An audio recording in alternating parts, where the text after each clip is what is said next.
episode 73, part 1 of Kenya's premier sports video podcast, the 3 Quarters podcast. And as usual, we'd like to remind you to jump onto the hashtag Road to Japan to support the Kenya Simbas as they are still looking to qualify for the Rugby World Cup in 2019 in Japan.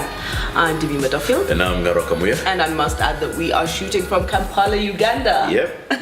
We're just not local, man. No, we international, baby. Yeah.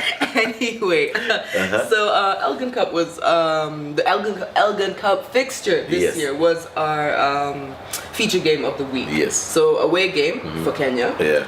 And the scores were 34-16 to Kenya. Yes. Now, just before you start, we had 5 rookies on the team. This was, I would say, it was our most mobile front row. I'm very impressed with that. I mean, our guys, just not just the front row, but just the team in general, more mobile. They were running, but as in, it was just, I think it was a pleasure to watch them. I actually really enjoyed that game. It definitely was a pleasure to watch them. I mean, it's the first outing, and boy, doesn't it feel good to get the first win under the belt and away. Yep. I must add. Yep. This is a very new look Simbas team, new game plan, and of course with the coming of the coaches Ian Snook and Murray Rolston. Yep. So it was a shift from what we were used to in the past 5 or so years. I must say that the boys look absolutely, they look much fitter than we have seen them in previous encounters, and it can only leave a very good feeling to everyone who's watching the kind of rugby that they're playing. Yep. Very expansive rugby, but we were able to see excellent communication from the boys. I remember having a conversation just when they were changing with Oliver Mangeni, and he was very categorical. He said, look, the tempo that us guys are going to be bringing today is going to be ridiculous. It's going to be something like you guys have not seen before. And it's true. That's exactly what we saw. Kenya raced to, I think, a 24-3 scoreline in the first 20 minutes. But all in all, as you said, it ended 34-16. Tries by Jacob Oje, Oliver Mangeni, Leo Seje, Elkins Msonye, and Biko Adema. Darwin with a couple of points to solidify our 34 points. You have to commend the rookies, Patrick Oko, though Sinbin at some point. Yeah. Joseph Odero, Xavier Kepngetich, and Malcolm Onsando. Patrick Oko and Joseph Odero, of course, starting the game. And like you aptly put it, perhaps the most mobile set of front rows that we've seen in the recent past. Xavier Kipngetich and Malcolm Onsando coming off the bench. Xavier Kipngetich, he's thinking, he was under pressure when the game started, and it's understandable. I mean, you're away, it's your first game, senior debut, it's away against Uganda, in the magnitude of the game. So it was understandable that he had some nerves, but he settled in very well. He settled in very well. I think he created a try towards the end. Yes, he did, and he was able to distribute the ball very well. Malcolm Onsando also did as much. I think he settled in faster than Xavier did. He was able to steal a couple of lineouts or disrupt Uganda's lineouts. Yep. So it was a good performance from the guys who made their debuts. There's still some work that needs to be done. Of course, Uganda are saying that they fielded a weaker team. I don't believe in that nonsense. They're talking about rookies. We also had rookies. Yep. This was a new team. Think about it. New team, new coach, new system. Think about it. I'm thinking in the team that started last year, the forwards, for example. It's only Peter Carrier, Oliver Mangeni, and Davis Jange who started that game. So it's a complete new set of front rows. Think about the backs last year.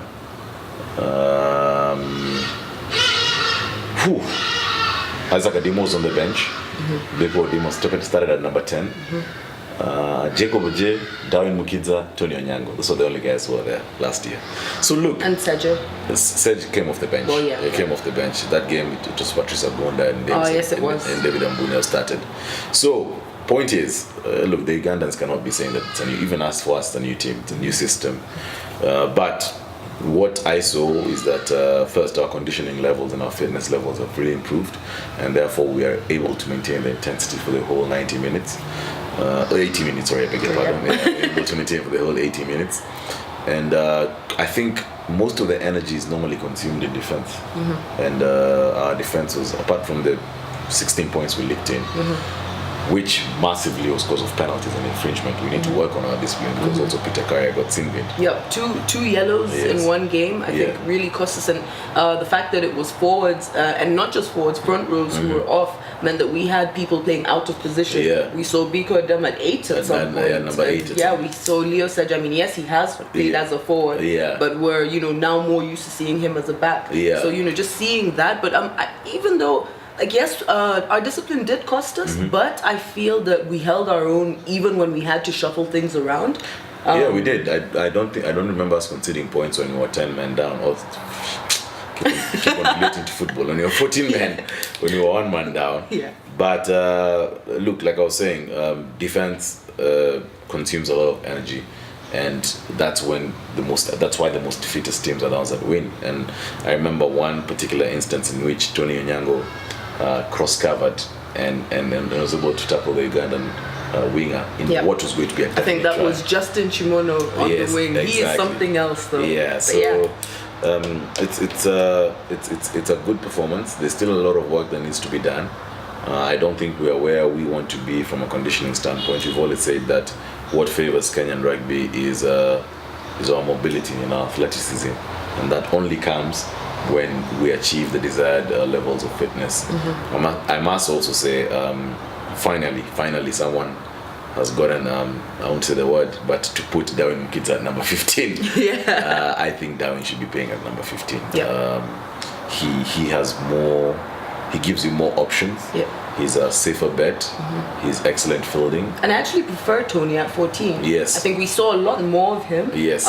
He's really quick. Yes. So that really helps. I mean, at 14, when you know that there's not too much pressure on you, you're not the last man, so you can sort of do your thing. I think that's one of the better games I've seen from Tony. Yeah, and Darwin handles the number 15 role very well. He can take in the pressure. He knows how to marshal and tell his guys how to field. I remember at some point we were in the Uganda 22, and it was Uganda's ball, and the ball was coming out, and I remember Darwin barking orders to his backline in terms of fielding. So it's a very good move to have Darwin at number 15. All in all, I think it was a good performance. It's very good to have a first win under the belt. Now take a break, and I guess the boys need to work on a couple of the things that we picked up from the Uganda game, and see how it goes in the Rugby Africa Gold Cup. I must add, by the way, that I think it was also an impressive performance by Davis Chenge as a captain. That was really good. I mean, for his first outing as a captain, I think he held his own. Workhorse. Yes. I mean, just leading from the front. You don't need to necessarily hear him, but you know he's doing the work. That's true. Now, what do you think in terms of the atmosphere at Legends Grounds? I mean, of course, it's always going to be vibrant. But just what do you think? Yeah, I mean, despite the rain, I did think that the Ugandans came out in numbers to support their team. I also must add that I was very impressed by the Kenyan contingent. Not as big as the one that was there last year, but quite a solid group of guys, and a good mix of guys. The common person, for lack of a better word, and the high-end guys that we see in the Kenya rugby fraternity.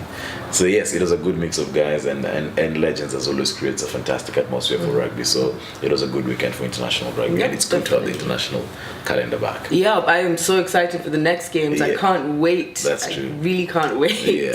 I hope everyone else will be coming to watch the other one. This one, fine, we'll say it was in Uganda. You had work commitments. But for the others in Nairobi, I hope to see them there, right? That's true. Alright guys, remember you can follow us on Instagram, like our page on Facebook, and subscribe to our YouTube channel. I'm Jimmy Madofilo. And I'm Naroka Muya. Stay tuned for part 2.